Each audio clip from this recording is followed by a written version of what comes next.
En nuestra cabeza están los conceptos, no están en la realidad. Y el objeto, ese que Kant construye, es también en la cabeza. Es neuronal, son millones de neuronas que actualizan lo real en mi cerebro. Y yo digo micrófono. Micrófono real es el que hace ruido. Pero yo estoy teniendo de esto una imagen y un concepto, pero en mi cerebro. Si me quedara ciego ya no lo vería, pero escucharía el ruido. Pero lo construiría como algo sin imagen, pero sí con consistencia, funcionalidad, ruido, pero ya no viéndolo porque sería ciego. Si fuera sordo, lo vería, sabría su función, pero no escucharía nada. Entonces, en realidad diría, bueno, esto sirve para aumentar el sonido, pero la verdad que yo no escucho sonido, así que no sé de lo que se trata. Una cosa es lo real, otro el concepto y otro el nombre, micrófono. Y estos son tres órdenes. Ustedes saben que hemos debatido bastante y ahora sí se me aclaró definitivamente, gracias a el trabajo que estoy haciendo para este semestre, si hay un concepto de una realidad que yo llamaba ambigua, porque polisémica, ya vamos a usar esa palabra, poli, muchos, semellón, signos, signos en el sentido de palabras, pero también de conceptos. Si hay una palabra polisémica en política, es por ejemplo, pueblo. Cuando digo pueblo, digo algo tan polisémico que algunos dicen mejor ya abandonarlo porque es algo completamente impreciso. Quiere decir que el conocimiento debe ser preciso. Esto viene del latín precipere. Es captar algo, como decía Descartes. Debo tener una idea clara y distinta. Si es clara y distinta, es unisémica. Tiene un solo sentido y es claro y es bien distinto y entonces lo capto. Pero si es polisémica, ya se me complica la cosa porque tiene muchas posibilidades significativas. Y eso es lo que pasa con una categoría como pueblo. Pero me he dado cuenta que casi todos los conceptos ético-políticos son polisémicos. Si digo ley, van a ver ustedes, es polisémico. Si digo legitimidad, es polisémico. Si digo Estado, es polisémico. Porque no es lo mismo el Estado faraónico que el Estado medieval, que el Estado liberal o que el Estado socialista o un Estado futuro. Entonces algunos dicen, la forma Estado, pues es dominadora, hay que negarla, pero se están refiriendo al Estado liberal moderno y como le dan un solo significado, hay que dejar el Estado.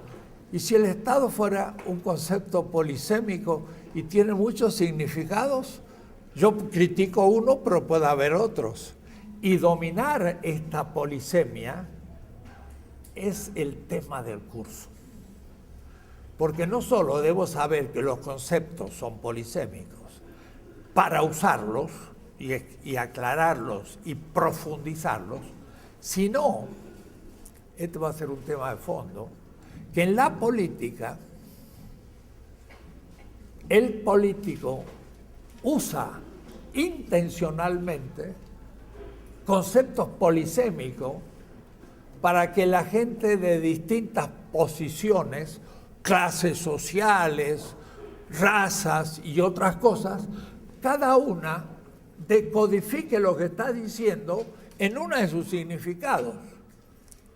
Y entonces el que habla tiene de pronto la aprobación de mucha gente que uno dice, ¿cómo puede un burgués estar de acuerdo con un obrero? si están en una lucha de clases y de pronto viene alguien y habla y los dos se sienten representados en lo que dice el político, está usando un concepto polisémico que sabe que cada uno lo va a interpretar a su manera y gracias a eso logra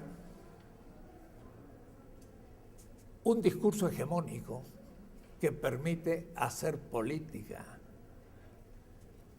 Es una cosa interesantísima porque no solo es clarificar lógicamente la cuestión, sino saber usar las palabras y buscar las palabras que den consenso, aunque haya diferencias. En realidad, la palabra diferencia va a ser ahora estricta. Voy a decir, aunque haya distinciones, que no va a ser lo mismo que diferencia.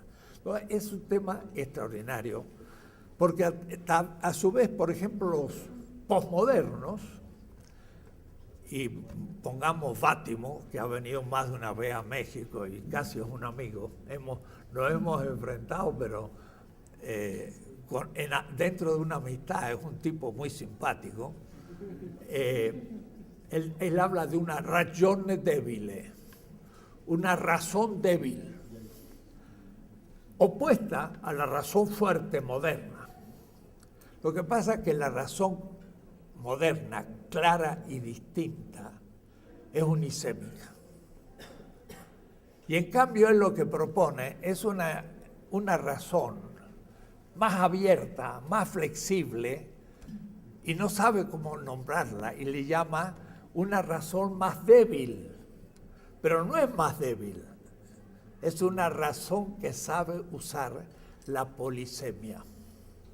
Y por eso que no es unívoca, y el que no está de acuerdo conmigo, yo estoy en contra. El fanatismo tiene conceptos unisémicos.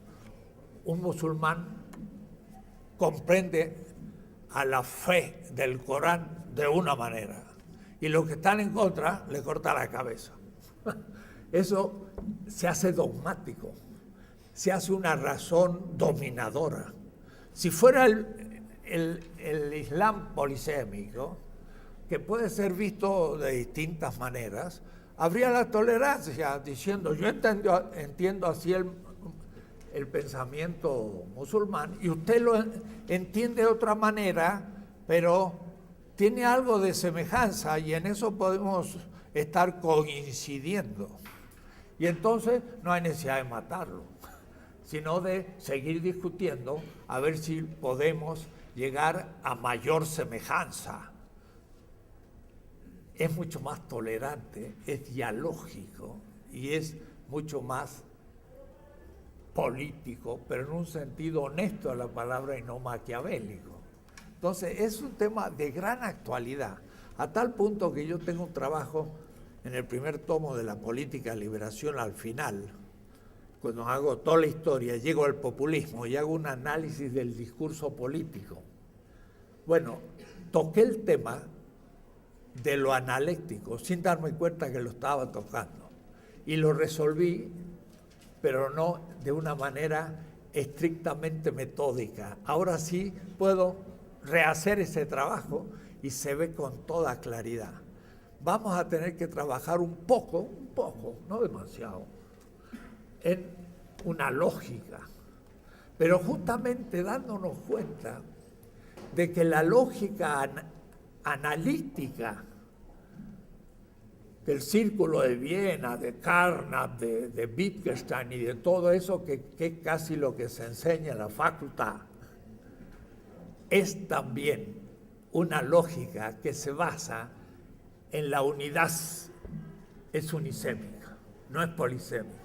No saben lo que es la polisemia y entonces creen agotar la lógica cuando recién han hablado del primer capítulo.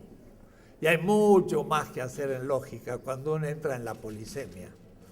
El tema de la polisemia fue abandonado en el pensamiento moderno desde el siglo XVII. Esto lo dice muy bien Paul Ricoeur en la metáfora viva, la métaphore vive. La metáfora es un modo también polisémico, pero no es el más fuerte. El más fuerte lo ha trabajado de una manera tosuda y paciente un profesor de la facultad, que ustedes lo conocen, algunos lo habrá tenido, el profesor Mauricio Beuchot, y es el tema tradicional de la analogía. Por eso el libro de Secretin se llama la analogía. Pero yo hablo de la analéctica, que al mismo tiempo es dialéctica y es analógica, es más complejo. Y es un poco más complejo de lo que piensa Mauricio Beuchot, que voy a invitar a dar alguna clase en el semestre para que él les ponga también el tema. Y quizás esto después pueda, en algún momento del curso y quizás al final, hacer un debate. El profesor Carlos Pereda me ha propuesto un debate o un diálogo con Beuchot, él y yo, sobre el tema de la analogía. Ahora lo voy a enriquecer con lo que vamos a hacer en este semestre. Entonces, la cuestión es sumamente actual y da muchísimas posibilidades. Primero, de elaboración teórica. Segundo, de capacidad retórica política. Y sobre todo para analizar un método. Significa que va a ser una manera de pensar y de exponer lo que se estudia de una manera mucho más compleja, pero abierta. Al decir abierto, ¿qué será lo cerrado? Bueno, lo cerrado va a ser lo unívoco. Entonces, es muy tradicional, lo unívoco, lo analógico y lo equívoco. Ese es el tema. Pero dicho así desde la lógica, parece algo muy lejano. Lo que pasa es que el unívoco se transforma en un pensamiento dogmático. El equívoco se transforma en un pensamiento escéptico. Y la analogía es capaz de conciliar aparentes dilemas y atacar conceptos muy complejos. Y entonces se ve de pronto la claridad. Yo he trabajado casi 40 años la categoría pueblo. Y gracias a Ernesto Laclau y a lo que se ha planteado sobre el tema, iba llegando a una mayor claridad y decía, bueno, ya lo tengo. No, ahora recién lo tengo. Y lo tengo clarito. Y ahora sí se entiende por qué es polisémico, por qué da tantos problemas, pero por qué ahora se puede, con precisión, ir viendo las distintas significaciones de una palabra polisémica. Entonces, les anuncio que por ahí se va a volver abstracto, pero en el fondo va a ser perseguir algo muy concreto. Le voy a leer primero, en mi página entonces hubo confusiones, no está, pero ya pueden mañana ver el curso. Va a ser sobre el método analéctico crítico, le agrego ahora. Y le agrego lo de crítico, no positivo y negativo como antes pensaba, porque en la polisemia de un nombre o de un concepto hay lo que vamos a llamar, o llaman los clásicos, un analogado principal. Es decir, entre los muchos significados de una palabra o un concepto, habrá uno que expresará mejor, me anticipo, la semejanza de todos los otros. Y entonces eso debe ser crítico, si es que es una analéctica crítica, y no en cambio algo que no sea crítico. Lo voy a explicar. Entonces, en la bibliografía yo pongo prácticamente los textos que yo...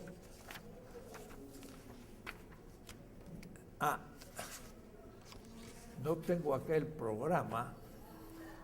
lo tienen ustedes en la carpeta que están poniendo sus nombres. ¿Por dónde va la carpeta? Por acá.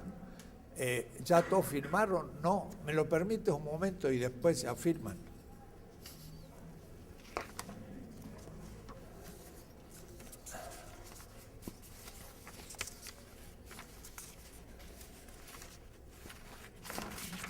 Y siguen firmando. ¿Lo están firmando bien? Peor no puede ser. No puede ser peor.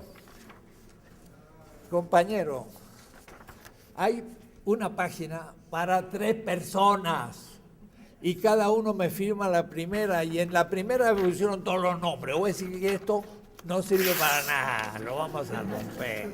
Empezamos nuevo. Ese sí está bien. Su nombre y firma la clase 1. Cada papel es para 3 personas.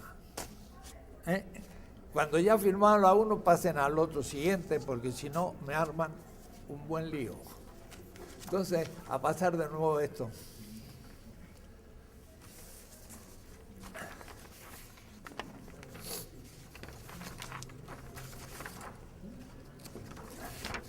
Mire, yo traté el tema del método analéctico para una ética de liberación latinoamericana. Ese texto está en francés, justamente Secretin, un especialista de la analéctica, lo hizo traducir al francés y apareció en una revista en Suiza en francés.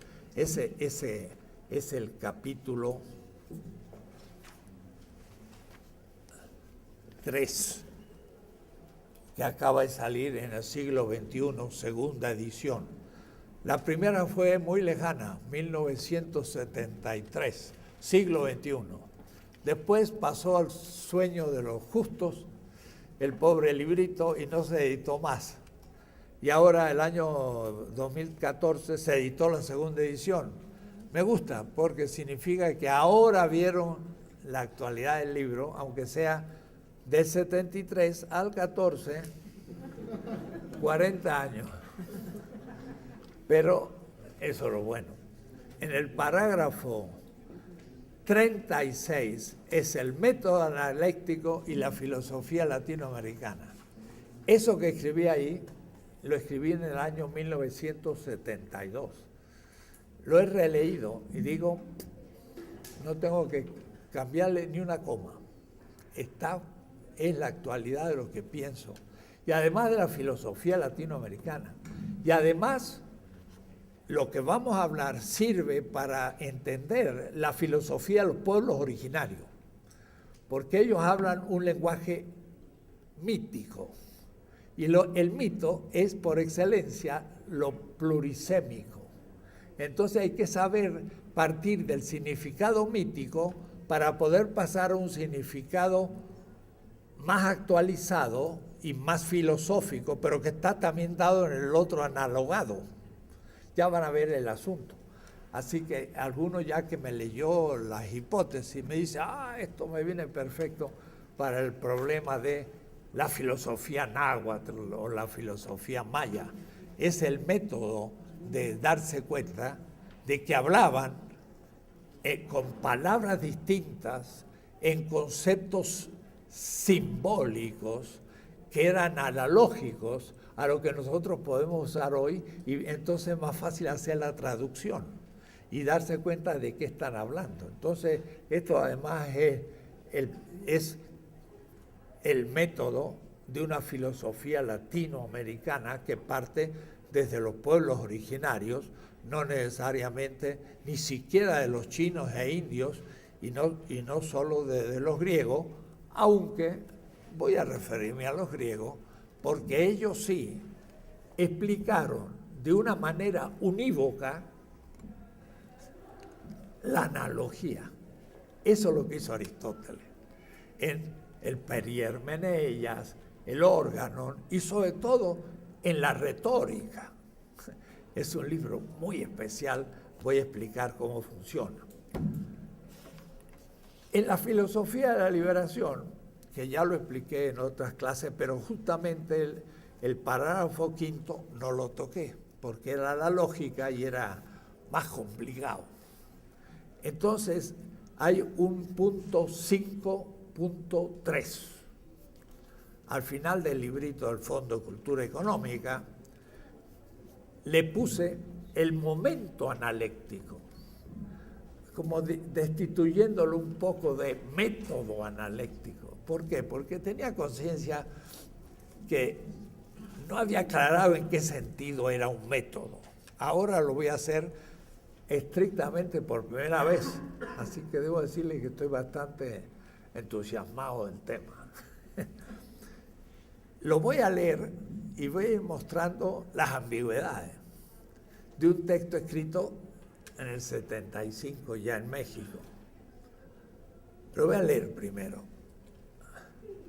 Bueno, son 2 páginas y media, pero voy a ir saltando, porque si no tomaría mucho tiempo. Perdón, este es el primer texto que sugiero, el del parágrafo para una ética de la liberación, filosofía de la liberación. El que sí voy a tener que repasar y corregir o completar es método para una filosofía de liberación.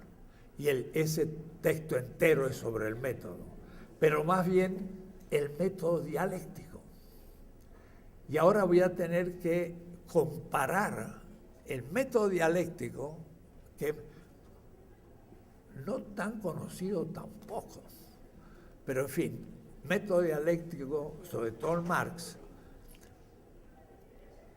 el tema de la analogía, y entonces va a dar algo mucho más complejo, porque va a ser un método dialéctico analógico, y van a ver que de pronto todo se dialectiza, si puedo decir así. Si yo hablo de la Edad Media y la Edad Moderna, son 2 edades, son analógicas.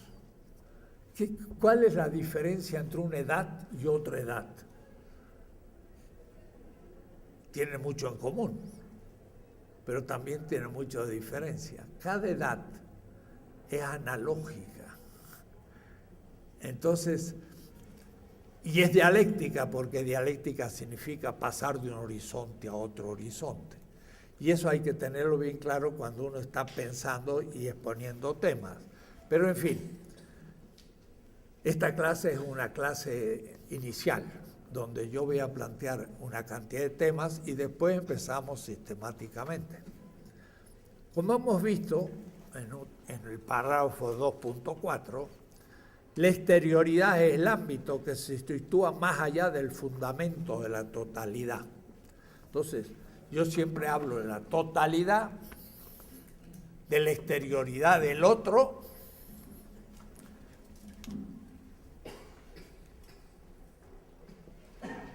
la alteridad, la exterioridad y la totalidad. Bien, el tema de la univocidad de un concepto es la totalidad. La totalidad intenta, y nunca lo logra, pero es su intento, tener un concepto unívoco. Y por eso entonces que obliga, en cierta manera, a que todos acepten el mismo contenido cultural, económico, o el que sea el sistema que se totaliza. Totalizarse, desde un punto de vista marxista, sería fetichizarse, creerse la realidad misma. Pero desde el punto de vista metodológico ahora, es univocizarse, o es decir, es la identidad. Lo unívoco es lo idéntico. Mire, por ejemplo, los feministas o los masculinistas o el problema del género.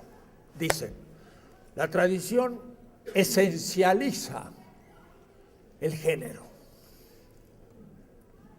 ¿Qué significa esencializa? Dice, la mujer es mujer. Y esto queda claramente definido por la sexualidad biológica, hormonas, órganos, etc. Está claro.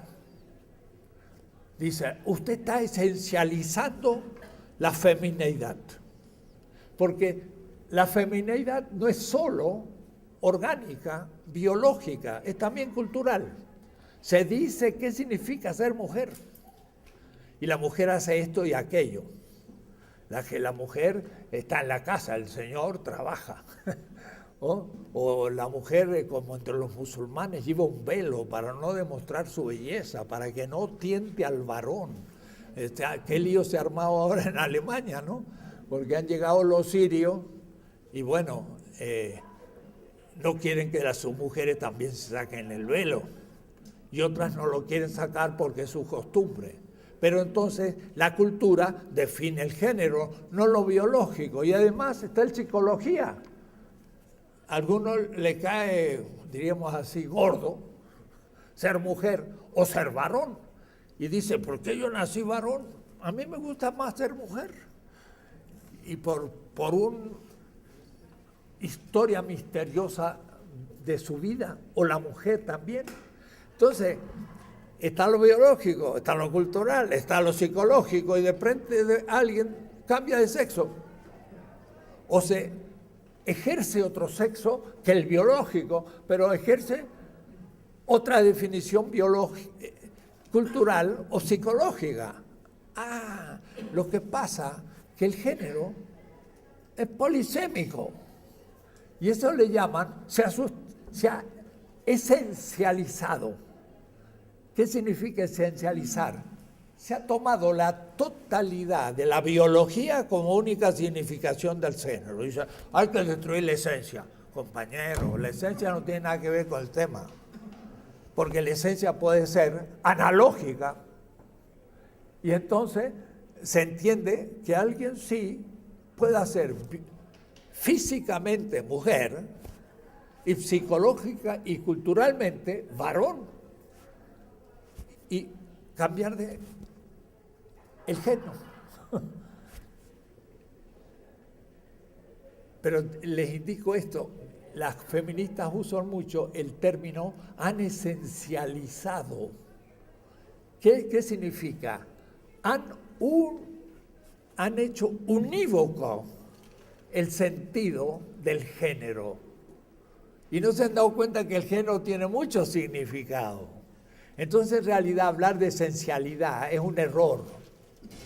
Tendrían que decir, el concepto de género es analógico y tiene muchos sentidos, y una persona puede encarnar en su vida cotidiana uno de esos sentidos.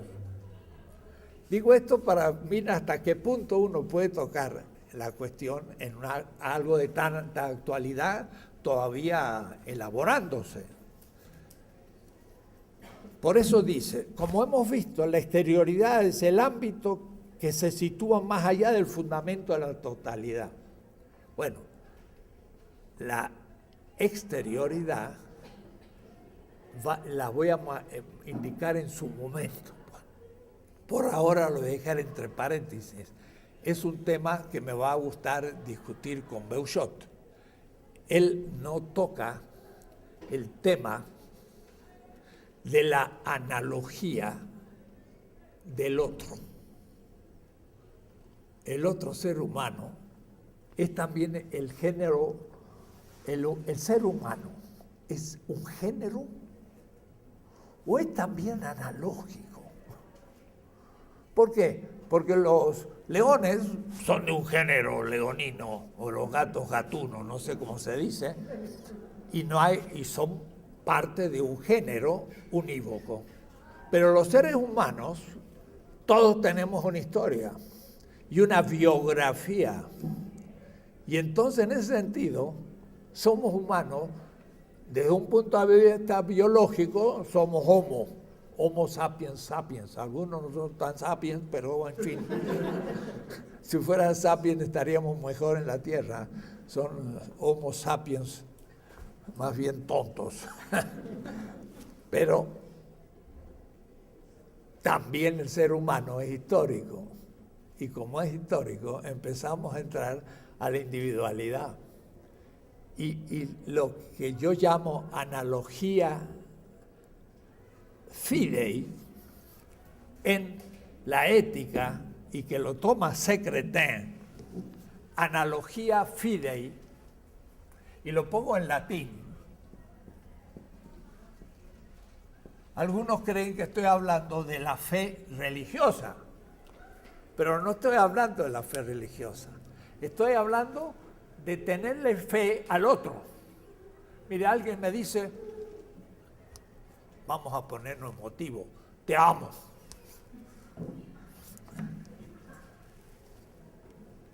¿Qué me dijo? ¿Tengo un concepto unívoco de lo que me ha dicho? ¿O tengo que preguntar? Dices que me amas, muy bien. ¿Y qué es para ti el amor? Para mí el amor es tomar al otro como instrumento del cumplimiento de mi deseo. Entonces te digo muchas gracias. Es decir, dese cuenta todo lo que decimos. No, amor significa pensar en la realización del otro.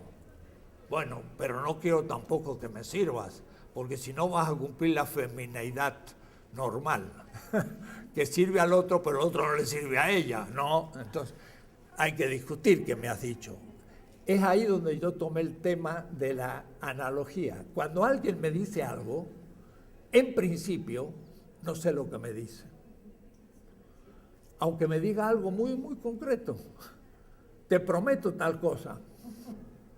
¿Qué significa para ti prometer? No, yo cumplo ahorita. ¿Y qué significa ahorita? ¿Ahora o en el próximo año o te olvidas? Entonces, empezamos a tener problemas. Entonces, ese es el tema de Gadamer en verdad y método. Método, metodología, ¿verdad? ¿Es verdad lo que me dice? Hay que preguntarle qué significa.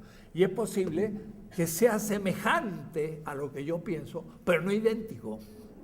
Pero en algo va a ser distinto. Entonces hay que tener cuidado con las palabras. Entonces, yo dediqué un texto muy apretado en el primer tomo de la ética, diciendo, el otro cuando me habla, en principio, porque es otro mundo, aunque sea mexicano y de mi edad, pero es otro mundo porque es otro sujeto.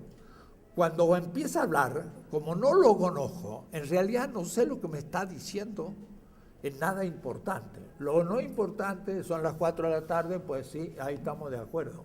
Pero eso es manejar la realidad y no comprometer la existencia. Entonces, es distinto.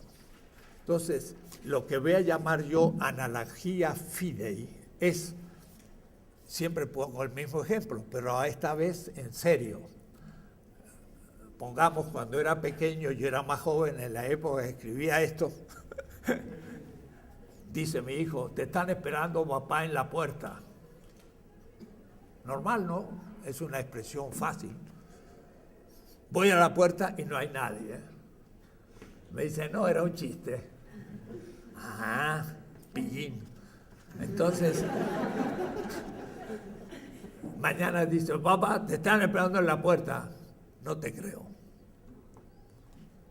No voy. Y de pronto, tocan el timbre de nuevo y hay alguien. No le creí y debí esta vez creerle, pero es la fe. La fe es un problema antropológico. Es tomar la palabra del otro como verdadera, pero yo no sé realmente si se cumple o no se cumple. Yo creo en lo que me dice, no en el otro. Yo creo que él me dice la verdad. Y lo que me dice no lo he probado ni comprobado, pero lo acepto como si fuera verdad, porque me lo dice alguien que es veraz. Ese es lo que yo analicé como analogía, porque lo que me dice lo creo porque creo en él. Y debo decirle que justamente este tema fue el que expliqué en Friburgo, en Suiza, y Secreten estaba presente y ahí discutimos el tema.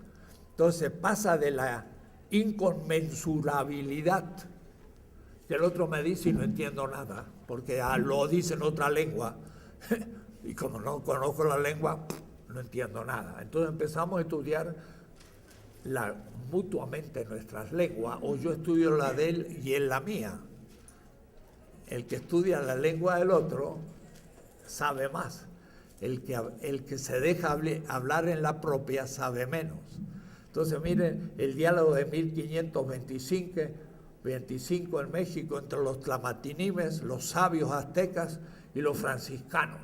El diálogo que se produjo entre los sabios españoles, pues los demás eran de armas llevar, eran los conquistadores que tenían poca cultura, digo cultura académica, porque tenían su cultura española bien sabida, y los tlamatinis que eran sabios, aztecas. Y entonces, cuando empieza el diálogo, dicen los aztecas, vamos a poner las palabras sagradas en un vaso, en un recipiente de barro. ¿Por qué? Porque el traductor iban a ser niños de 6 o 7 años que iban a traducir lo que los tlamaltinimes decían en castellano. ¿Por qué? Porque los niños a los 3 o 4 meses ya empezaban a poder hablar castellano, porque los niños van rápido, pero porque el mundo de los niños es muy pequeño. Y por eso el niño aprende rápido, porque con 100 palabras ya funciona, porque su mundo es pequeño. Pero ¿cómo podría un niño azteca que sabe castellano después de 3 meses en México decir las palabras de los sabios aztecas? No podía. Decía cosas muy simples de un niño de 7 años. Y entonces los sabios dicen, pondremos nuestras palabras sagradas en un recipiente de barro que se va a romper porque el niño no puede traducir bien. Empezó un diálogo completamente desigual. Era la incomunicabilidad. Pero algo tenían de semejantes y algo pudieron hablar, pero no se pusieron de acuerdo. Y después nunca más hubo un diálogo entre los sabios aztecas y los españoles y los mestizos. Y en San Andrés, en Chiapas, hubo un segundo y fracasó por segunda vez. Así que nunca ha habido un diálogo del México conquistador con los pueblos originarios. Y no es fácil, hay una incomunicabilidad. Pero en la medida en que los dos mundos se van cruzando, esta es la overlapping, se van cruzando, este crece y este crece, hay un ámbito acá en donde ahora este ya puede entender y este ya puede entender, y se entiende más a medida que se va conociendo el mundo del otro. Pero esa tarea no termina nunca, porque nunca el círculo del otro va a coincidir con el mío, tendría que ser yo mismo. Ni siquiera mi madre, mi esposa o mi hijo sabrá lo que yo soy. Primero, porque yo no sé tampoco lo que soy. No sé lo que soy. Dime, ¿cuál es tu proyecto final? Bueno, yo quiero ser filósofo. ¿Por qué? Porque me gusta. ¿Y por qué te gusta? Y llega un punto, como dice Sartre en El ser y la nada, que ¿cómo voy a decir el fundamento de todo lo que yo digo? No se puede decir. Ni yo sé quién soy.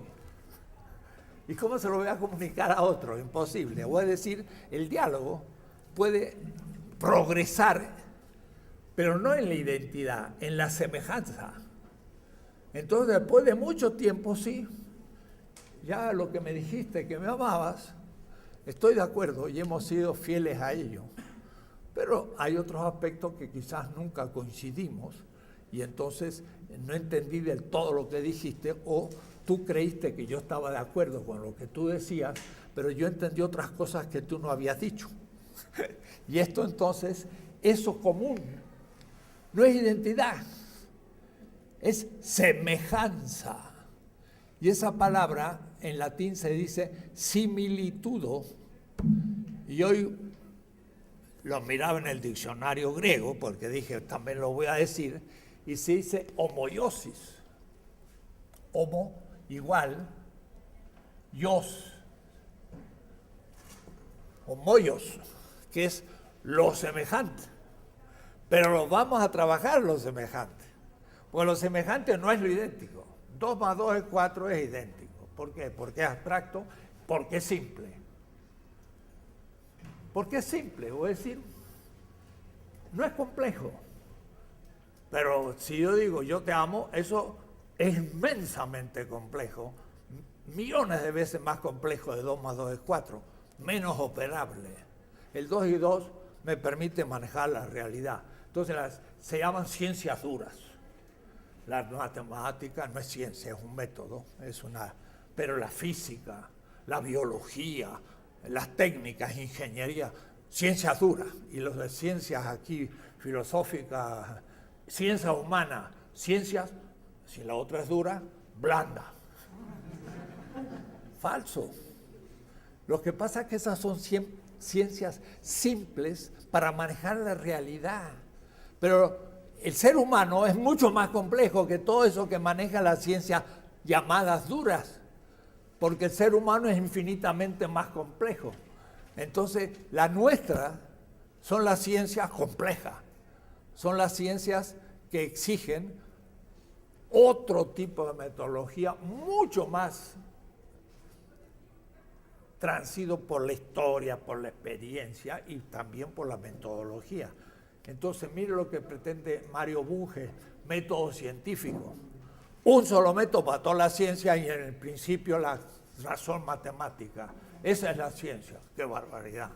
Eso es el pensamiento abstracto analítico, nos lo imponía como si fuera una verdad dogmática, y el marxismo no es ciencia, y el psicoanálisis no es ciencia. Y Heráclito tampoco es filósofo, puros símbolos, y Parménides tampoco. ¿Y quién es? Pues el señor Bunge, el único científico. Pero mi hermano que es físico matemático, voy a ser malo hoy, dice, Bunge será un buen físico para usted, los filósofos que no saben física, pero para mí no es físico. Y los filósofos decimos, Bunge será un gran científico, porque lo que es filosofía no es filósofo. Y entonces, ¿qué es? Es una abstracción. Además, la filosofía y la ciencia, ¿usted creen que la estudió algún científico? Nunca. Solamente los filósofos estudiamos filosofía y la ciencia. Para no hacer ciencia, sino decir lo que hacen los otros que tampoco sabemos cómo la hacen. Porque Einstein no le preguntó a los filósofos cómo se hace ciencia. Entonces son ciencias abstractas, simples y unívocas. Entonces, porque el asunto es precisión. ¿No? Lo preciso es abstracto y es simple y no es real. Lo real es infinitamente complejo. Si aquí aparece una cucaracha, lo real es infinitamente complejo. Y los conceptos universales que toma la cucaracha ya son abstracciones más simples, son simplificaciones. Y entonces la cucaracha quizás también protestara diciendo, cuidado, yo no soy igual que la otra cucaracha al lado, si pudiera hablar. Entonces, sin embargo, como no podemos advertir las diferencias históricas de una cucaracha, que no tiene historia, pero tiene una evolución, entonces podemos aplicarle el concepto de unívoco. Es un individuo de una especie. Y no es racional. Entonces la identidad es el animal y la diferencia son animales irracionales y racionales. Y eso es unívoco. Pero lo que pasa es que voy a usar 3 palabras. Diferencia va a ser para identidad y diferencia. Para analogía voy a hablar no de identidad y diferencia, voy a hablar de semejanza y distinción. Y para indicar la diversidad entre la diferencia y la distinción, voy a usar la palabra diversa. Entonces, diversa puede ser la diferencia de la identidad y la distinción de la semejanza. Claro, yo por eso en mi filosofía de liberación, yo digo, la cuestión es la distinción y no la diferencia. La différence, como la escribe Derrida, con mayúscula, en realidad es la distinción. Pero él no sabe la diversidad entre diferencia y distinción. Y debo decir que también le indicaré a Mauricio que él usa muchas veces la palabra diferencia por distinción. Entonces, lo analógico va a ser diverso. Y aquí va a haber un ícono o una representación. Según Peirce, ese gran pragmático, las representaciones ya son conceptos. De paso he entendido lo que yo hago también. Yo siempre tengo que representar, pero no por un esquema primero, segundo, tercero, sino por una representación. Esa representación ya es conceptual. Y también hay representación. Entonces, todo el curso va a rondar estos tres representaciones. Lo unívoco, totalidad, que es identidad y diferencia. Y la identidad es lo igual que tienen todos los momentos de lo unívoco, que es una totalidad. La analogía se representa de otra manera. Se representa de esta manera. Y de círculos n.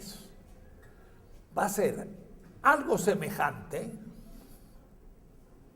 y algo distinto. Pero distinción 1, distinción 2, distinción 3, distinción 4. Entonces acá Hegel va a hablar de la identidad y la diferencia. Y aquí vamos a hablar de la semejanza y de la distinción. Y hay distintas distinciones analógicas. La semejanza es lo que tienen en común, pero lo que tienen en común no es como en la identidad, que es absolutamente igual. Estoy usando otras palabras, estoy hablando univocidad, identidad y unidad, o lo mismo. Entonces Levinas decía, la totalidad es lo mismo y el otro es autrui, es otro que lo mismo. O es decir, no me funcionaba la identidad. Y Levinas también funciona con la analogía sin darse cuenta. Lo mismo de Levinas es lo semejante. Y cada uno de los otros son analógicos, no son diferentes dentro de una especie humana, porque tienen distintas historias. Entonces, en el 73 yo decía, cuando alguien habla con otro, habla sobre lo semejante, la S, pero habla desde otra experiencia histórica, que es la distinción analógica, y por lo tanto, en realidad, lo que entiende uno no es exactamente lo que entiende dos, porque exactamente sería si fuera idéntico. Ahora, lo que pasa es que Jacobson, Habermas y todos los que hablan de la comunicación piensan en la identidad y dicen entonces, soy un sujeto, tengo un mensaje, lo codifico al mensaje, pero esto tiene referencia a un significado y entonces lo expreso, pero es decodificado por otro sujeto que conoce el mensaje, en el mensaje el significado. Y el significado para uno es lo mismo que para dos, o es decir, es unívoco. Y eso es Jacobson y toda la teoría de comunicación. Y aún Habermas, porque el consenso tiene que tener,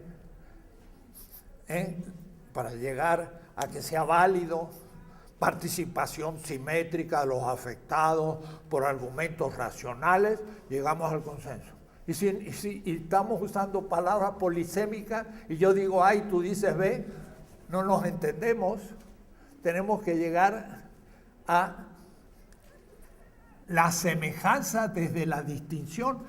No piensan que no es tan fácil la comunicación porque se parte de la incomunicación y se va aumentando la comunicación por la semejanza y nunca por la identidad. Entonces hay que tener mucho cuidado cuando uno habla. Y eso es lo que Aristóteles plantea, vamos a verlo despacito. Esto es como el prólogo donde expongo todo. En la retórica dice, no es asunto de saber el tema, ni de argumentar. Es asunto de que el otro acepte lo que yo digo. Por lo tanto, hay que saber quién es el otro, qué lengua habla, cuáles son sus problemas y cómo lo voy a presentar para que el otro entienda. Pero entonces me tengo que dar cuenta que ya necesito poner en cuestión la ingenuidad de pensar que lo que yo pienso puede pensarlo él igual. Tengo que partir del punto de original de que lo que yo diga va a caer como una gota de agua en un recipiente distinto y va a ser ondas, pero muy distintas a lo que esa gota haría en mí mismo, haría otras ondas. ¿Por qué? Porque él tiene otra vida, capta lo que yo digo en un momento de su vida y va a tener significados que no tienen para mí. En este momento todos ustedes están recibiendo lo que yo digo, cada uno de otra manera. Y lo están aplicando a su propia vida. Es analógico. No puedo pretender que digan lo que yo he dicho. Más bien lo que podría preguntarles es, ¿qué es lo que a ustedes le ha dicho esto que yo he dicho? ¿Cómo resuena en su historia y qué le alienta a descubrir? A mí me interesa ahora, gracias a esto, entender mejor la ética y la política. Ustedes pueden entender mejor la geografía o lo que sea, la vida cotidiana, o es decir, la analogía. Y el equívoco es decir cosas completamente distintas. Pero el pensamiento posmoderno, como niega la razón totalitaria, unívoca, esencialista, cae muchas veces en el escepticismo, porque diciendo, bueno, cada uno tiene su verdad. Y la solución en la analogía es un tipo de racionalidad donde podemos ir haciendo crecer la semejanza y entonces esto es lo que Boaventura de Sousa dice, hay que ahora traducir de una distinción a otra y dialogar. Y ese es el tema intercultural, y eso es todos los temas. Son temas de traducción y discusión para llegar a que lo semejante crezca. Y en eso la humanidad va siendo más una, pero aceptando siempre. Y por eso que Walter Mignot lo propuso en la cuestión de la transmoderno, lo que viene como futuro no es una cultura universal, universo, es univertida, versal. No, dice, es pluriversal. Vamos a una cultura pluriversal. El Estado no es uninacional, es plurinacional, es pluricultural. todos esos pluris que surgen en el constitucionalismo latinoamericano es analógico. Ya está superando la univocidad moderna de la política dominadora. Y entonces el poder ahora también es análogo, no es unívoco, no es dominación, pero puede ser dominación. Y ser ingenuo, yo decía, el que no es poder obediencial es el antipoder. Era para decirlo de alguna manera. Ahora puedo decir, el poder como dominación es un poder perverso, negativo, injusto, pero también guarda semejanza con el poder obediencial. Entonces de pronto el concepto de poder se va a hacer plurisemiótico, seminal, pero habrá uno principal, un analogado principal, pero no va a ser ya el poder obediencial como yo había pensado en la política, va a ser nada menos que el poder participativo del pueblo, en donde el obediencial es lo que vale para la representación, pero para la presencia del pueblo, y ese es el poder propiamente dicho. Entonces es analógico y tiene mucho significado, desde lo negativo como dominación hasta lo extremadamente positivo como participación. En la participación el pueblo manda, mandando, no obedeciendo, el pueblo, y por las instituciones de participación. El representante es el que manda obedeciendo. Es otra manera. Ahora, el representante que manda mandando, ese es un modo defectivo de la definición. Pero guarda, sin embargo, semejanza, que es una fuerza que permite hacer lo que se proyecta. Y eso el poder lo tiene tanto el dominador como el liberador, como el participativo, como el representativo, y eso, el concepto de poder es analógico.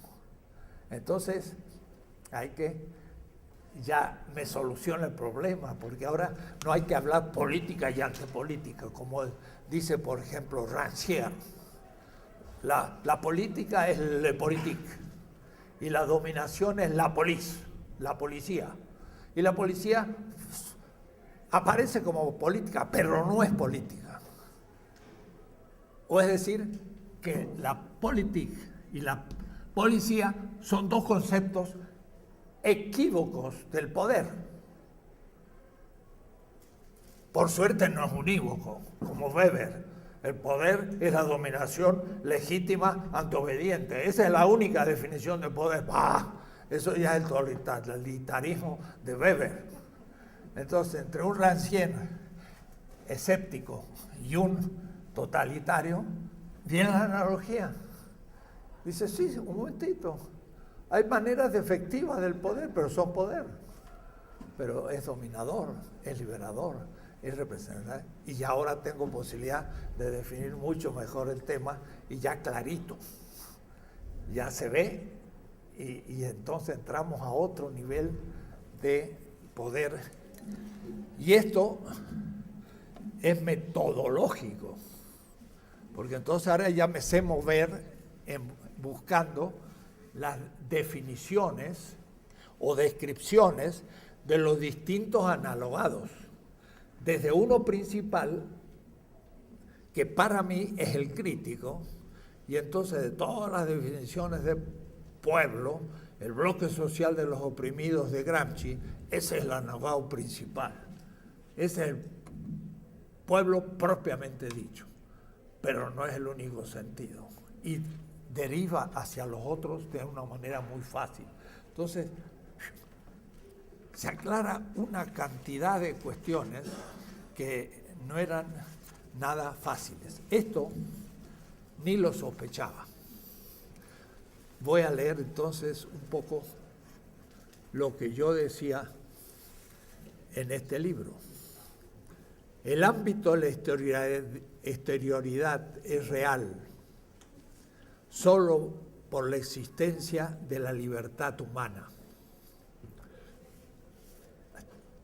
El otro es otro de toda totalidad o sistema, porque no es solo siempre miembro de un sistema cumpliendo una función, sino que además es otro, porque es libre. Ese tema lo vamos a discutir con Santiago Castro Gómez cuando presente su libro Revolución es un sujeto próximamente, que ha salido en la editorial ACAL. Él me dice, Dussel no justifica ontológicamente la libertad. Le voy a demostrar cómo la justifico. Y entonces es interesante el diálogo que se puede producir, porque el asunto es que el otro no está condicionado por mi mundo y es libre ante mi mundo. Y por eso que su palabra viene de otro mundo. Y como viene de otro mundo, todas sus palabras significan conceptos materialmente construidos en su cerebro acerca de la misma realidad, pero con otra historia. Y muy simple, mi generación es lejana a la generación de un joven. Por lo tanto, yo tengo que de alguna manera aprender. Tengo que tener cada mañana el oído del discípulo. ¿De quiénes? De mis discípulos. Porque al menos ellos, ustedes, tienen el mundo que tienen implantado desde un momento que no fue el mío. Lo que yo viví en mi experiencia de niñez y juventud, política, cultural y todo, ya no es lo que viven ustedes. Implantar una vida en otro momento histórico es darle otro manejo a la realidad y descubrir cosas que el que ya lo manejó de otra manera en el pasado le es más difícil de captar de nuevo, porque queda anclado en las grandes experiencias originarias. Quiere decir que yo tengo que aprender de mis discípulos cómo ellos están viendo el mundo ahora. Y ese mundo es analógico, porque es el otro, no es el mismo de un individuo de la especie Homo. No, es un individuo histórico único. Y en este punto me han dado una tesis ahora de Stirner. Stirner es el gran padre del individualismo utópico. De ahí sale el anarquismo, Stirner. Era en la época de Hegel, y como Hegel hablaba del universal y de la historia mundial y del concepto unívoco hasta divinizado, Stirner dice, a mí lo que me interesa no es el universal, me interesa mi vida. Y entonces se afirma en la individualidad única de cada individuo. Se llama de Einzeln en alemán, el único. Cada uno es único. Es único, pero es un ser humano. Ahí tenemos, desde un punto de vista físico, tenemos una cadena genética y tenemos genes, y eso es parte de la semejanza, como en el feminismo. Hay un género femenino biológico, pero lo que pasa es que el ser humano no es solamente una cadena genética, es una historia. Y además, un asumir esa vida en la historia de una manera personal, por acontecimientos, cada uno absolutamente distintos. Primero no fue la madre de cada uno, la madre de todos, sino distintas padres, distintos barrios nacimos, distintas experiencias. Uno no fue querido, porque su madre decía, va, este que viene a molestar aquí, a tomarme tiempo, bueno, pero como no sé cómo abortarlo, que venga. Y entonces llegué no querido, va, pobre tipo, ¿no? Porque si ya no lo aman al comienzo, después va a tener que superar muchas cosas porque ya va a tener ahí un lastre. En cambio, otro que fue muy querido y fue preparado y fue mimado, cuidado, puede estar tan mimado que salga peor todavía que el otro, porque después va a decir, papá, tú no me dejaste defender, me cuidaste todo y ahora yo no me sé defender. Entonces, ese que es su papá no lo defendió, cuando tiene un hijo dice, hijo mío, yo te voy a dar lo que no te dio mi padre, y entonces le da total libertad y sale un caos y se pierde por esto. No está, nada sabemos de cómo acontecen las cosas. La vida es única. Y en este sentido, cuando alguien habla de las cosas profundas de la vida, que en el fondo es el sentido de la vida, no 2 más 2 es 4, hay átomos y tiro un satélite a la luna, sí, bueno, eso se puede hacer y con mucha precisión la técnica, la ciencia es válida, nos ayuda por ahí, y por ahí se vuelve peligrosa como hoy y mata la vida y no sabemos comparar el carro de la tecnología y estamos extinguiendo la vida. Y ahora ya no podemos parar el sistema que tiene su lógica y nos atrapa. Entonces tampoco está garantizado que la tecnología es progreso, ni la ciencia nos hace mejores. Nos da ciertas ventajas a muchos niveles, pero hay otro nivel que va a ser el ético, el político, el que estudie las ciencias sociales, que va a ser analógico, porque cada uno es único y es semejante a los otros, pero no idéntico. La mera sustantividad natural del hombre, eso sería adquiere ahora toda su peculiaridad, su indeterminación propia, su esencia de portar una historia y una cultura. Y esa es la libertad. Y somos entonces, en algún ápice de nuestra existencia, indeterminados, lo cual es un misterio. Digo misterio en el sentido de que la ciencia no puede explicarlo por ahora, y no sé si podrá explicarlo alguna vez. Si la ciencia es constatar lo real, neuronalmente, constatar un acto libre, Kant dice, es imposible.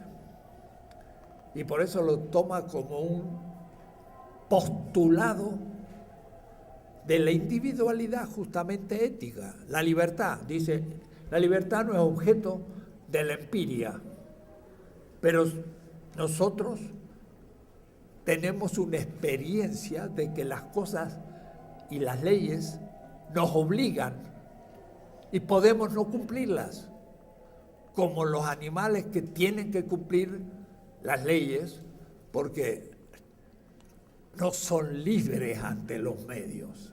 Entonces, de la libertad no tenemos un concepto ni tenemos una experiencia, pero la presuponemos porque la vemos ejercerse en la cotidianidad.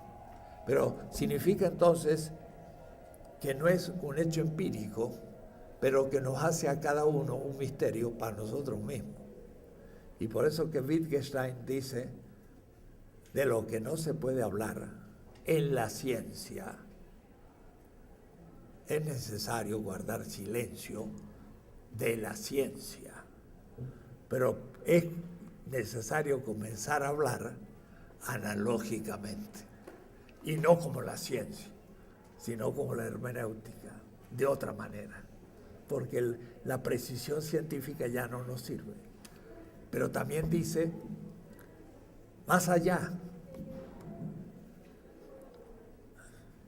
de la ciencia está el misterio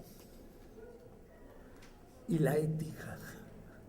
Wittgenstein. Entonces sitúa a la ética en aquello que no es objeto de la ciencia, porque exige otro tipo de lenguaje, pero no sabe cuál es, o por lo menos no lo nombra y dice, hay una enorme bibliografía y siglos de análisis de este tema, pero que el pensamiento moderno ha olvidado, y él también, Wittgenstein, y es el pensamiento analógico.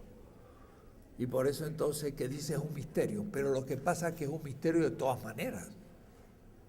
Vuelvo a repetir el ejemplo que doy.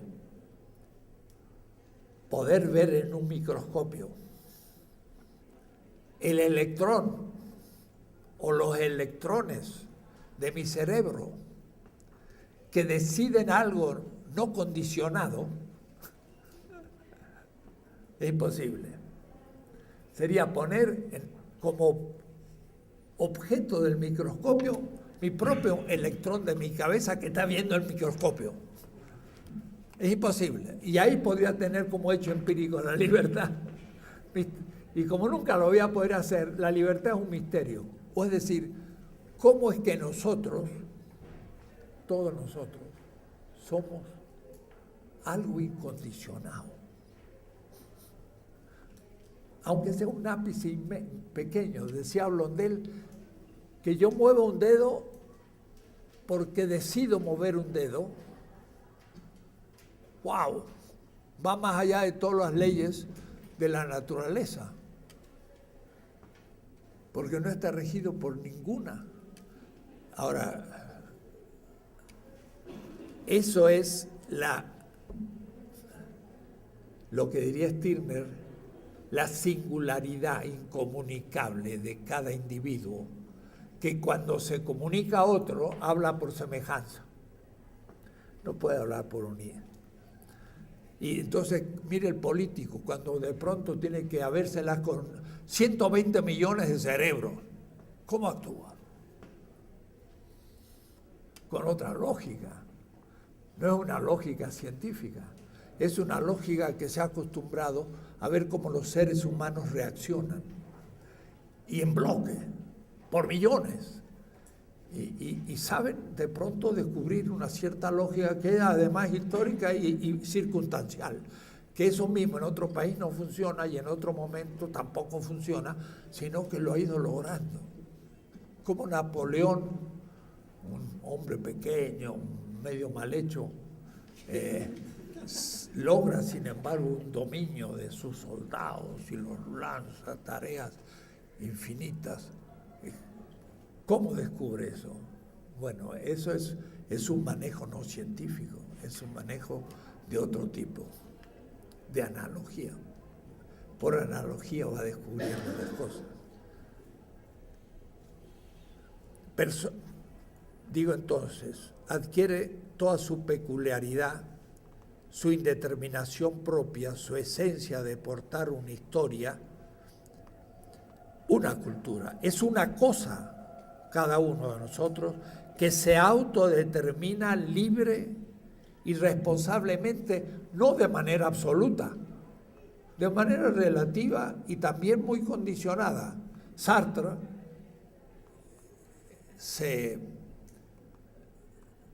¿cómo podría decir?, protestaba ontológicamente diciendo: yo no elegí existir, yo no elegí existir, me quitaron esa posibilidad, así que ahora tengo que soportar lo que soy. Entonces, Merleau-Ponty le dice, plantea un imposible. ¿Cómo habría de elegir existir antes de existir? Imposible. Yo ya existo y existo de una manera determinada, pero ahí, sin embargo, tengo una libertad relativa. Y no del todo determinada, porque si no, no sería libertad. Pero tampoco del todo libre, sería un ser divino. Es una libertad condicionada. Y entonces hay que leer la fenomenología de la percepción de Merleau-Ponty, la libertad. Es un análisis fenomenal. Y bien, la persona es un misterio para sí misma. Analéctico quiere indicar el hecho real del ser humano por el que todo, yo pongo todavía hombre, tendría que poner por el que todo ser humano, machismo. Todo grupo o pueblo se sitúa siempre más allá del horizonte de la totalidad. La totalidad es mi mundo y además comprendido unívocamente. Es una pretensión, porque nadie puede tener un mundo unívoco. Entonces, es más bien una pretensión fetichista. A veces yo mismo he supuesto que puede darse, pero en realidad no puede darse una totalidad cerrada, está abierta por todos lados, pero se pretende que se da unívocamente. Dicha exterioridad del otro debe afirmársela primeramente, ya que la dialéctica negativa no es suficiente. Entonces yo ahí hablaba del pensamiento aquel de la izquierda que decía negación de la negación es la fuerza del proceso dialéctico. Yo soy esclavo, esclavo es negación del ser humano. Si niego la negación, paso a la libertad. Pero entonces, por Merleau-Ponty, pero también sobre todo por Sartre y por Levinas, yo dije, cuidado, yo puedo negar la negación si tengo de alguna manera una imagen de la afirmación. O es decir, el esclavo no se liberaría si no imagina de alguna manera no serlo, o es decir, ser libre.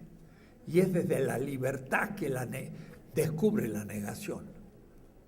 Si es un esclavo, nacido esclavo, y nadie le dice que podría ser libre, eso me tocó, como decía Heráclito. Unos, los dioses, los crean libres, los producen libres, y otros esclavos. Y si los dioses quisieron que yo fuera esclavo, soy esclavo y no me voy a poder salir de ello. Entonces, nunca voy a negar la negación de ser esclavo.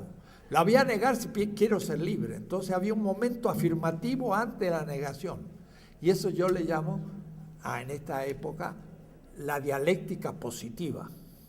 O es decir, para poder pasar de una totalidad a otra, que va a ser el proceso dialéctico, tengo que de alguna manera imaginar la positividad que permite la negación de la negación, y eso le llamé lo analéctico.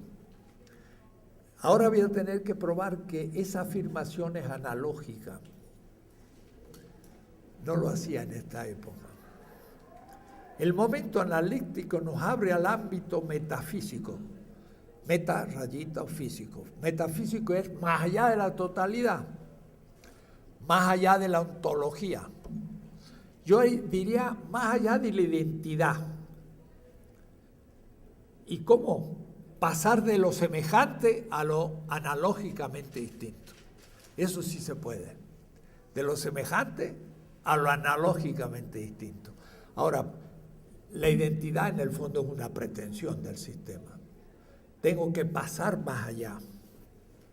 Y eso va a ser proceso de liberación, eso es el proceso revolución, es cuando se capta la exterioridad, o es decir, hay otra posibilidad de realización humana. Pero eso no es otra identidad, sino otro momento analógico, una nueva etapa del mundo, porque las edades del mundo también son analógicas. Todo se analogiza, pero uno empieza a entender las cosas de otra manera. El momento analéctico nos abre al ámbito metafísico, refiriéndose semánticamente al otro, semánticamente. O es decir, el otro me comunica la significación de lo real. Y es nueva la manera que él lo ve, porque no soy yo. Y de ahí entonces el tema de Schelling, la filosofía de la revelación. Cuando el otro habla, se revela, pero revela otra libertad. Schelling tampoco lo trata esto como analogía, pero es el tema de la analogía. Y mire qué interesante, el tercer Schelling, que es el de la edad del mundo y de la libertad, es el autor, Schelling, en el que se basa Zizek y en el que se basa Santiago Castro Gómez en su libro que vamos a comentar cuando lo presentemos. Y yo, en vez de partir del tercer Schelling, parto del cuarto Schelling, el de la filosofía de la revelación. Pero miren el tema de la revelación. Antropológicamente, alguien me dice algo.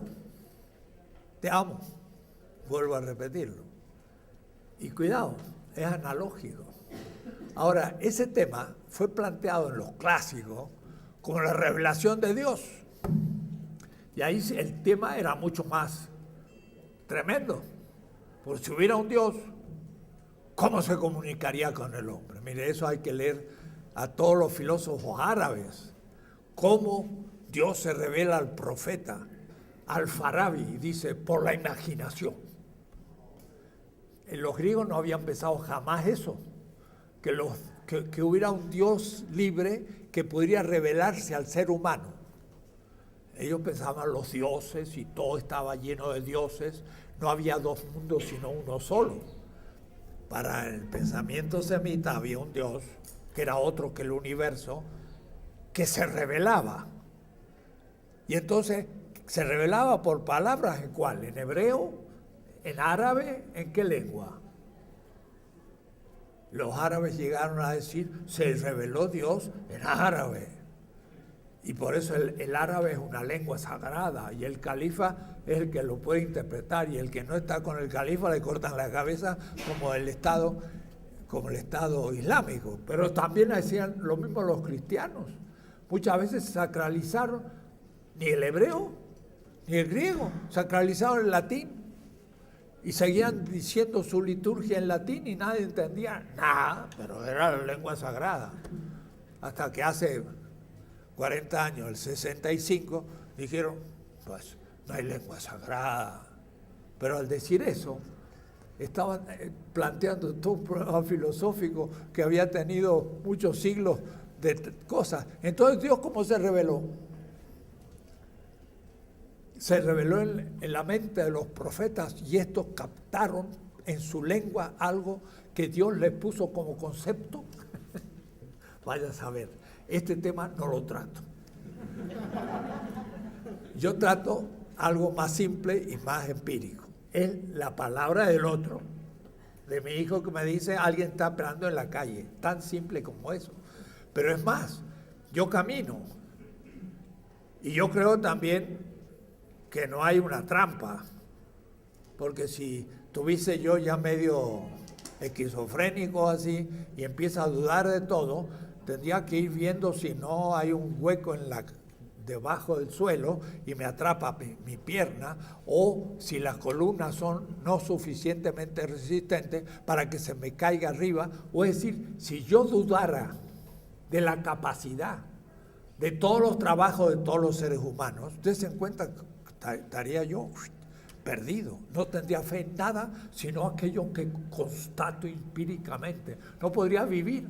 Compro una manzana, digo, ¿no me la habrán envenenado? Entonces tengo que hacerle un análisis químico, llevarlo al laboratorio y a los 3 días tomar la manzana. Confío que la manzana, tengo que limpiarla porque le ponen pesticida, pero espero que no tenga demasiado y me la como. Eso es fe. Pero cuando el otro habla, es también fe en la palabra del otro, ya lo expliqué. Entonces, pero tengo fe en la palabra del otro, pero por analogía. Por eso Schelling, es el viejo Schelling, escribió una historia de la mitología. Contra Hegel, que escribió una historia de la razón, de la mitología. Y significa de un pensamiento polisémico. Pero no le llamó analogía, pero es fácil irlo descubriendo. Su categoría, la del otro, propia, es la de exterioridad. Es decir, el otro es exterior a mi mundo semántico también y conceptual. Concibe las cosas de alguna manera diferente, porque, como digo, es una historia diferente. Y esa es la exterioridad del otro. Claro, Levinas descubre esta exterioridad. Todos los demás han trabajado al otro como parte de la totalidad y como si fueran casi unívocos. Y entonces han realmente dominado al otro y le han impedido manifestarse en su Einzelheit, en su universalidad, particularidad, singularidad. Le ha impedido manifestarse en su singularidad. Y revelar al otro no es revelar que soy un ser humano, eso se ve. No es revelarle que tengo el pelo blanco por lo viejo, lo tenía negro en la juventud, eso lo ve. No, es revelarle estoy feliz o estoy triste. Eso es otra cosa, no se ve tan fácil. Y entonces, ¿por qué? Y contárselo, eso es una revelación. Entonces, el otro no se manifiesta fenomenológicamente como un fenómeno en la unicidad de la totalidad, sino que se revela, no se manifiesta, en la singularidad de sus experiencias irrepetibles.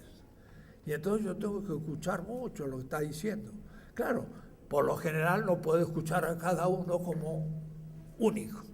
Y entonces me subo arriba del camión y hay un chofer, pago mi dinero, me da un boleto o no me da nada y me siento. Él es un chofer y yo soy pues, un pasajero. Eso es unívoco. Pero de pronto él es Carlos, mi compañero de la escuela primaria, que no lo veía hace 20 años. Oh, tú eres Carlos, sí, ¿qué tal? ¿Cómo te fue en tu vida? Ahí entramos al ámbito de la revelación. Y entonces eso ya es comunicación analógica, porque me va a contar cosas de un mundo que no es el mío, y por lo tanto voy a comprender algunas cosas que me diga en aquello que es semejante a lo que yo he vivido, del esquema. Pero da muchas distinciones analógicas que yo no capto en una pequeña entrevista. Si nos reunimos y volvemos a ser amigos y nos reunimos toda la semana, cada vez vamos a hacer que la semejanza crezca en comunidad, en amistad, y entonces nos entenderemos mejor. Pero nunca dejará la analogía. En primer lugar, la totalidad es puesta en cuestión por la interpelación provocativa del otro. Yo vivo mi mundo y viene alguien y me pone en cuestión mi mundo. Es una revelación. Y entonces eso también es una palabra que pone en cuestión la unicidad, la univocidad de la totalidad. Saber escuchar su palabra es tener conciencia ética, primera, o es decir, tomarlo como único, como distinto a mí y como responsable también de su realización. Porque no es asunto de escuchar hablar y después chao, me voy. No, es asunto de que esto es en serio. Saber escuchar la palabra es tener conciencia ética, no conciencia moral. Yo llamo conciencia moral a cumplir las exigencias unívocas, le voy a llamar ahora, del sistema. Tener conciencia moral es ser en la burguesía un buen burgués. Pero tener conciencia ética es escuchar al otro como único y que eso me interpele a un cambio si es que necesita que yo me ponga a su servicio.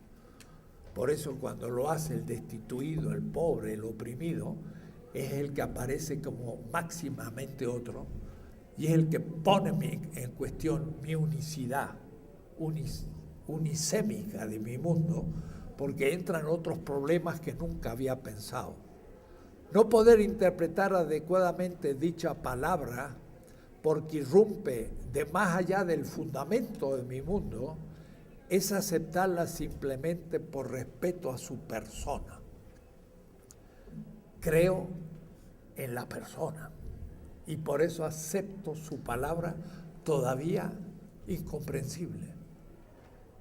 Porque lo que me está revelando es la distinción analógica 2 al 1. Pero en la medida en que vayamos accediendo a la semejanza, podremos ir entendiendo lo que me dice. Saber jugar hasta la vida a fin de cumplir los requerimientos de dicha protesta y lanzarse a la praxis por el oprimido es parte del proceso del que se origina en el momento analéctico. Y sigo hablando, pero estoy hablando del otro nada más y de la revelación. No he llegado al punto de hablar realmente del método analéctico desde una lógica. El texto de la Ética, parágrafo 36, es mucho más complicado, porque es mucho más filosófico.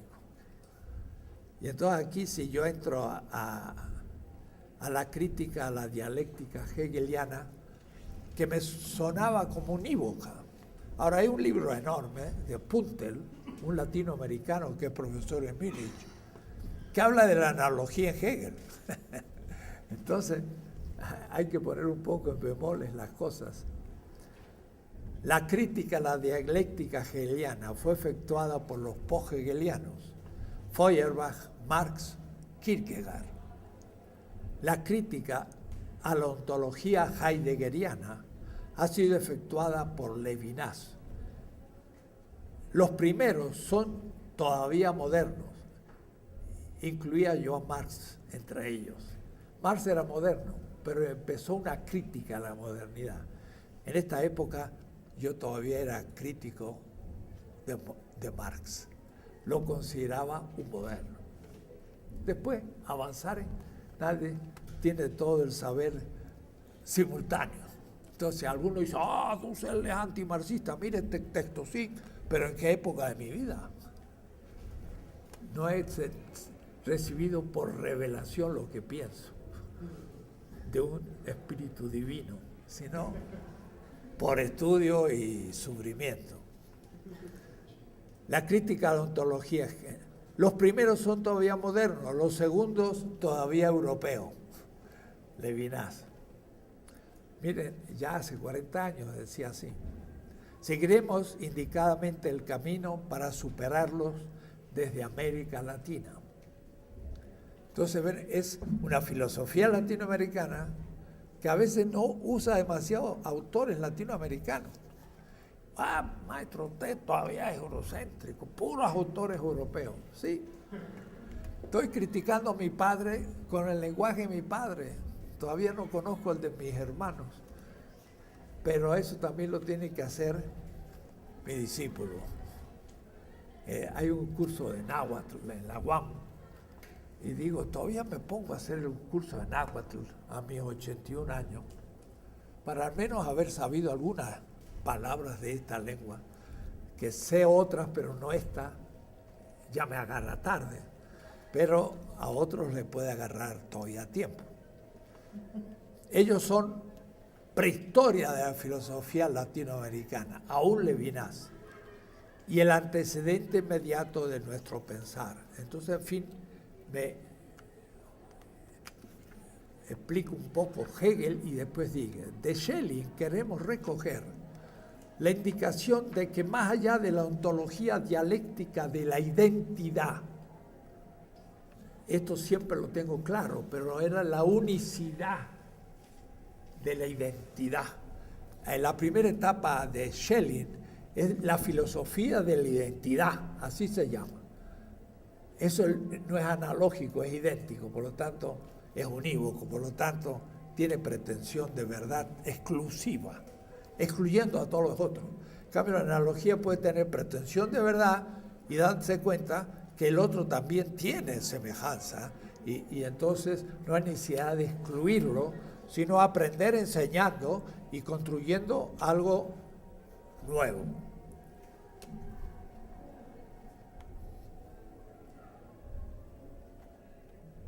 Critica la dialéctica de la identidad del ser y el pensar. El ser es el pensar y el pensar es el ser. Esto es donde se da así expresado en Dios antes de la creación. Es el único que tiene el ser de las cosas como pensar. Es el tema tradicional de que Dios antes de la creación del mundo tiene la idea de lo que va a crear y esa idea es el pensar y la realidad es lo creado. Entonces el ser y el pensar es idéntico, solamente se puede dar en una inteligencia infinita. Y se encuentra en la positividad de lo impensable, porque para el ser humano le rebasa.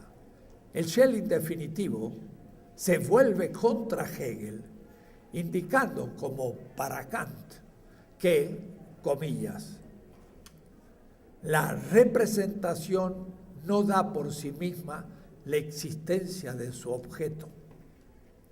Si yo tengo la representación de algo, no quiere decir que va a existir por lo tanto. Claro, en un posible Dios creador se daría la idea de la creación, se va a producir en la realidad, pero en el ser humano esto es imposible, dice Schelling.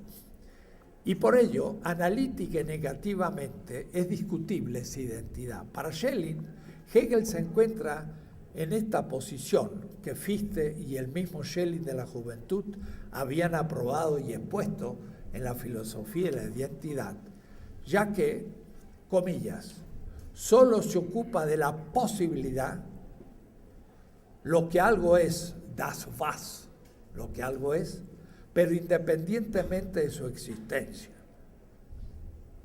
Como en Dios antes de la creación, la idea es posible. Y si le doy existencia, es real. Pero en el ser humano puede ser una idea todavía no real. Y por ello es solo una filosofía negativa, porque el acto en sí es solo en el concepto. Y entonces Schelling va a criticar la filosofía positiva, le llama él, Hegel, filosofía negativa. Debo decir que Marx Joven, en la tesis sobre, no en la tesis, sino en la crítica de Feuerbach, va a decir Marx, necesitamos una filosofía positiva. Se está refiriendo a Feuerbach y a Schelling. La filosofía positiva es la que emerge desde la existencia, de la existencia, es decir, del acto de ser. Esto es primeramente y solo puro esto, el prius. Bueno, y después entonces voy mostrando cómo piensa Feuerbach, y es muy escolar el asunto, muchos textos, y voy avanzando en la crítica hasta que llego a Levinas y a Marcel. Y entonces digo, sin embargo, Levinas habla siempre del otro. Y el otro que se revela, pero el otro también es absolutamente otro. Y si el otro es absolutamente otro, fue la objeción que la gente me hizo cuando yo exponía. Pero entonces, cuando el otro se revela o me revela algo, es incomprensible, porque es absolutamente otro. Y entonces yo dije, lo que pasa es que Levinas cae un tanto en la equivocidad. El otro es equívoco con respecto a mí, sea Dios y también sea otro ser humano. Se queda un poco en la incomunicabilidad del otro. Pero si hay comunicación y yo puedo captar algo, eso no es idéntico, es semejante. Y ahí planteó el tema de la analogía. La analogía en la revelación del otro. Y me meto por ese camino y aquí pues elaboro muchas páginas discutiendo el tema con Pritzvara y con Puntel y con una cantidad de autores del texto que Secreter le gustó y tradujo al francés. Son como, miren todas las páginas que estoy pasando, son como 14 páginas muy apretadas. ¿Qué significa que el otro diga algo que me es comprensible en parte? Y entonces esta analéctica no tiene en cuenta solo un rostro sensible del otro, un pobre que me pide limosna, la carne, el otro antropológico, sino que exige igualmente poner fácticamente al servicio del otro un trabajo creador. La analéctica antropológica es entonces una economía y una erótica y una política y otros campos. El otro nunca es uno solo, sino fuyentemente también siempre un vosotros. Cada rostro en la cara, el cara a cara es igualmente la epifanía, no la manifestación la manifestación de las cosas, pero el otro se revela en su epifanía de una familia, de una clase, de un pueblo, de una época, de la humanidad misma por entero y aún del otro absoluto, digo yo, tema que nunca he tratado. O es decir, yo me sitúo a nivel antropológico la exterioridad y el tema de la analogía en la revelación. El rostro de Dios el rostro del otro es un análogos. Logos, representación, concepto, aná, más allá. Cuando veo a alguien, el otro es más allá de la posible representación mía. ¿Quién es? Yo veo que es blanco, es mestizo, que pesa 60 kilos, que tiene tal edad. No es nada. ¿Cómo te llamas? Juan Pérez. Tampoco es nada. Solo cuando le digo, ¿dónde naciste? ¿Qué te pasó? ¿Cuál es tu vida? Ahí empieza a aparecer el otro. Y esto está más allá del concepto primero que puedo captar sin la revelación. Y la revelación, a su vez, me es imposible de ser descifrada de manera unívoca a partir de mi experiencia. Es análoga. Todo lo que diga va a ser parecido a lo que yo he vivido, no idéntico, ni tampoco equívoco. El otro es análogos. Él es ya la palabra primera y suprema, es el gesto significante esencial, es el contenido de toda significación posible en acto, el puro rostro del otro. Es lo que Levinas va a llamar el decir antes de la palabra, porque ya me está diciendo en su puro rostro muchas cosas, que es un pobre, que sufre, que me está suplicando algo, y ya está allí mucho dicho. La significación antropológica, económica, política, latinoamericana del rostro es nuestra tarea y nuestra originalidad. Lo decimos sincera y simplemente. El rostro del pobre indio dominado, del mestizo oprimido, del pueblo latinoamericano, es el tema de la filosofía latinoamericana. Y eso que pensaba 40 años, lo pienso 100 veces más hoy, con mucho más experiencia ya mundial y muchas cosas. Lo decimos simple y sinceramente. Para mucha gente era folclórico. Este pensar analéctico, porque parte de la revelación del otro y piensa su palabra, es la filosofía latinoamericana única y nueva, la primera realmente postmoderna y superadora de la europeidad. Ni Schelling, ni Feuerbach, ni Kierkegaard, ni Levinas han podido trascender Europa. Nosotros hemos simplemente nacido fuera. No es una gloria, es un hecho. Lo hemos sufrido y lo seguimos sufriendo. De pronto la miseria se transforma en riqueza. Esta es la auténtica filosofía de la miseria que Proudhon hubiera querido escribir. Entre comillas, un texto de Proudhon. C'est toute une critique de Dieu et du genre humain. Es toda una crítica de Dios y del género humano, dice al comienzo del libro Proudhon. Es una filosofía de la liberación de la miseria del hombre latinoamericano, pero al mismo tiempo es ateísmo del Dios burgués y posibilidad de pensar un absoluto otro fuente de la liberación. Y sigue. Y ya se hicieron las 4. Pero ese es el tema que vamos a ir vislumbrando y vamos a ver lo que da, porque lo tengo bosquejado en 16 temas.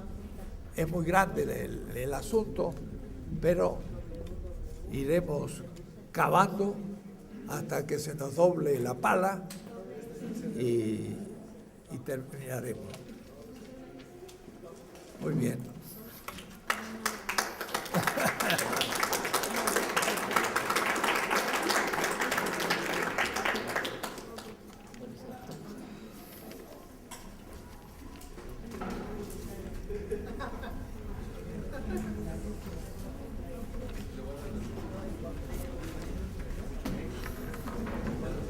Se echó 111 minutos. Miren, una cosa. El próximo miércoles a las 6, después de la reunión de maestría, va a haber la presentación de mi último libro, Las Filosofías del Sur, en el aula magna.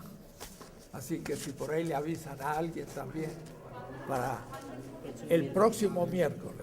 ¿A qué hora? Las 6. En 8 días. ¿No se lo habías traído? Magna. Hablando de filosofía del sur. Ah, bueno.